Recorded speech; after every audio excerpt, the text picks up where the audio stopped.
Assalamualaikum warahmatullahi wabarakatuh.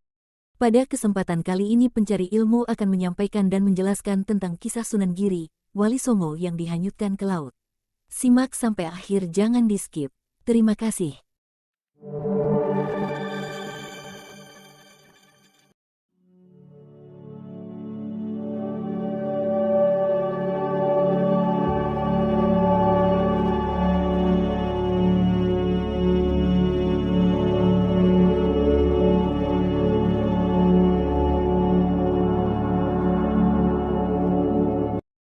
Sunan Giri merupakan salah satu wali Songo yang namanya hingga kini masih populer di telinga masyarakat sebagai tokoh penyebar agama Islam.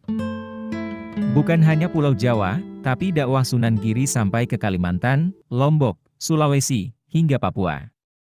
Hal inilah yang membuat nama Sunan Giri bukan hanya tenar di Pulau Jawa. Sunan Giri memiliki semangat yang tinggi dalam berdakwah menyebarkan agama Islam. Hasilnya banyak yang tertarik mempelajari Islam dan memeluknya dengan mengucapkan 2 kalimat syahadat. Sunan Giri adalah putra dari Syekh Maulana Ishaq dan Dewi Sekardadu. Lahir di Belambangan pada tahun 1442 Masehi, Sunan Giri kecil dipanggil dengan nama Raden Paku atau Joko Samudro. Wali Songo satu ini punya banyak julukan nama. Selain Raden Paku atau Joko Samudro, Sunan Giri juga punya julukan Raden Ainul Yakin yang diberikan oleh Sunan Ampel. Ia juga punya gelar Prabu Satmoto saat memerintah kerajaan Giri Kedaton pada tahun 1487 sampai 1506 Masehi.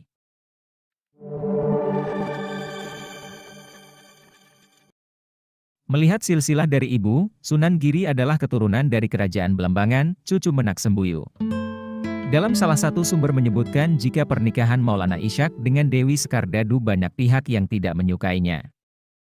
Saat Sunan Giri lahir, para patih memasukkan Raden Paku ke dalam peti kayu kemudian dihanyutkan ke laut, Selat Bali. Jadi, Sunan Giri adalah keturunan raja yang diasingkan. Peti kayu berisi Sunan Giri tersebut akhirnya ditemukan oleh awak kapal bernama Sobir dan Sabar. Lalu Sunan Giri dibawa ke Gresik dan diadopsi oleh saudagar perempuan pemilik kapal tersebut yaitu Nyai Gede Pinatih. Karena belum tahu Sunan Giri sudah punya nama Raden Paku, Nyai Gede Pinatih memberi nama Joko Samudro. Nama tersebut diambil karena Sunan Giri ditemukan di lautan lepas atau samudra.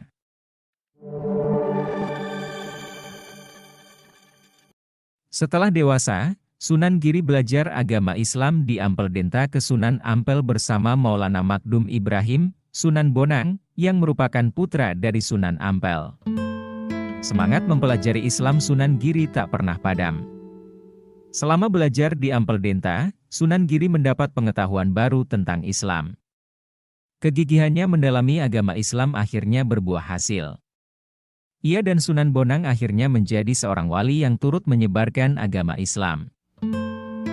Sunan Giri mendapat nama baru lagi saat belajar di Ampel Denta yakni Raden Ainul Yakin. Nama tersebut diberikan langsung oleh Sunan Ampel. Bertahun-tahun mendalami Islam di Ampel Denta, akhirnya Sunan Ampel mengetahui jika Joko Samudro merupakan anak dari Maulana Ishaq. Sunan Giri pun bertemu dengan ayahnya, Maulana Ishaq.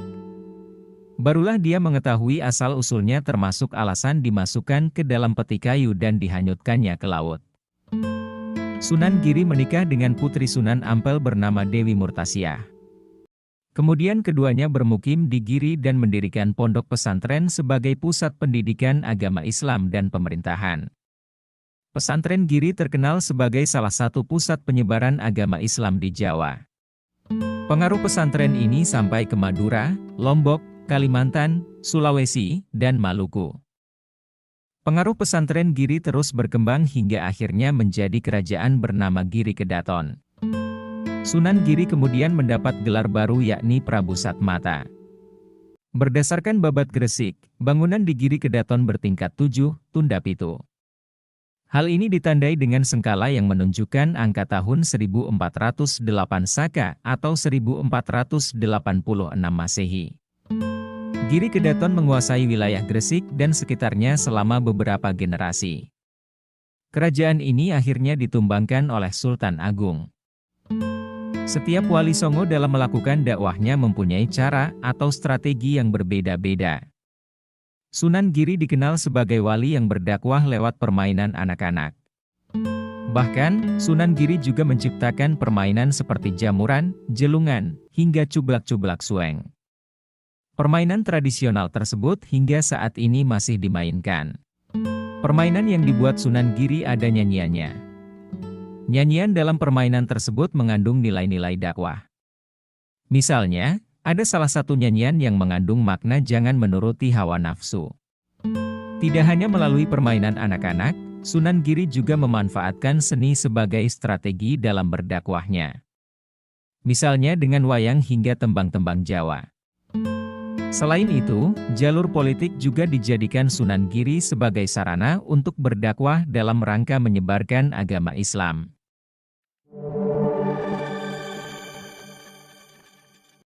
Sunan Giri wafat pada tahun 1506 Masehi dan dimakamkan di atas bukit berarsitektur khas Jawa yang terletak di Dusun Giri Gajah, Desa Giri, Kecamatan Kebomas. Lokasi makam Sunan Giri berjarak 4 km dari pusat kota Gresik.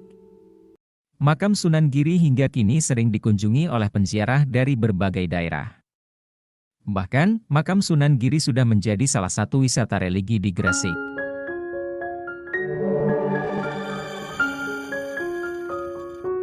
Demikianlah penyampaian dan penjelasan tentang kisah Sunan Giri, wali Songo yang dihanyutkan ke laut. Semoga bermanfaat. Jangan lupa like, share dan subscribe agar saya lebih semangat lagi dalam berbagi ilmu dan informasi yang menarik lainnya. Terima kasih, wassalam.